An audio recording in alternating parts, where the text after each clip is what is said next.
일반적으로 사기죄를 저지르는 사람들은 자신이 사업을 하는 것처럼 꾸미기도 하고요. 또 이렇게 해서 확보한 돈을 갚지 못하고 민사소송을 당할 것을 예상해서 자신의 재산을 미리 지인들의 명의로 빼돌려 놓는 경우도 많이 있습니다.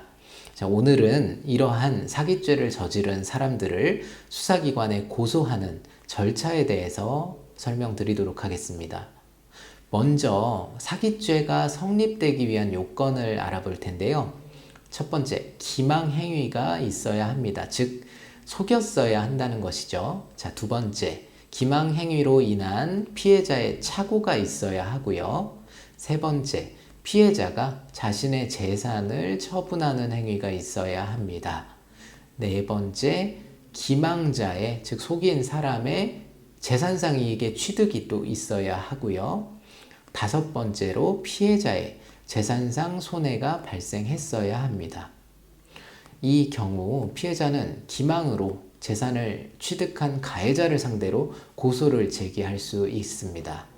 자, 고소란 것은 범죄의 피해자 또는 그와 일정한 관계가 있는 고소권자가 수사기관에 대해서 범죄 사실을 신고해서 범인의 처벌을 구하는 의사표시를 말합니다.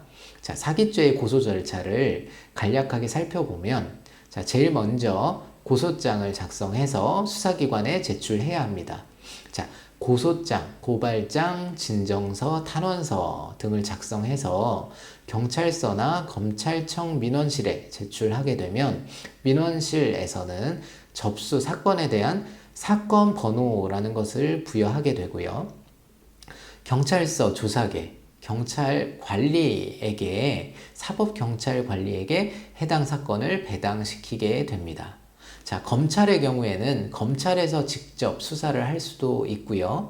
관할 경찰서에 수사 지휘를 내려서 경찰에서 수사를 담당할 수도 있습니다. 자, 이후 사건을 배당받게 된 조사관은 자, 경찰관이 될 수도 있고 검찰 수사관이 될 수도 있겠죠. 자, 조사관은 통상 우선적으로 고소인 또는 고소인이 선임한 대리인인 변호사에게 전화를 해서 자, 수사기관에 출석해 주세요 라는 것을 통지하고, 고소인이 수사기관에 출석하면 고소 내용에 대한 자세한 조사를 진행하게 됩니다. 이 과정에서 고소 내용에 대한 증거 서류도 확인을 하게 되죠. 자, 수사관이 고소인을 조사한 이후에는, 즉 고소인 조사를 한 이후에는 피의자에 대해서 출석 요구서를 서면으로 송부하고요. 그와 동시에 전화로 피의자에게 출석 요구를 합니다. 자, 피의자가 그럼에도 불구하고 정당한 사유 없이 출석 요구서를 받고도 출석하지 않는다면 체포영장이 발부돼서 강제로 송환될 수도 있습니다. 수사기관에서 고소인과 피고소인, 즉 피의자를 수사하면 원칙적으로 고소 사건의 경우에는 1개월 내에 처리가 될 가능성이 높지만, 통상 사건에 따라서는 2개월 내지 3개월 정도 소요되는 경우도 있습니다. 복잡한 사건이나 피의자나 참고인들의 추가 조사를 위해서 사건이 이송되는 경우에는 그 이상의 기간이 소요되기도 합니다.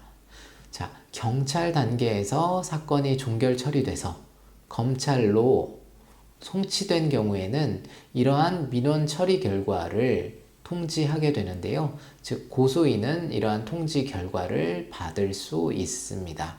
이후 검찰도 추가로 수사를 진행하게 되고, 최종적으로 수사기관의 수사 결과를 바탕으로 검사가 사건 내용 전체를 종합적으로 살펴본 후에 기소를 할 것인지 여부를 최종 결정하게 됩니다.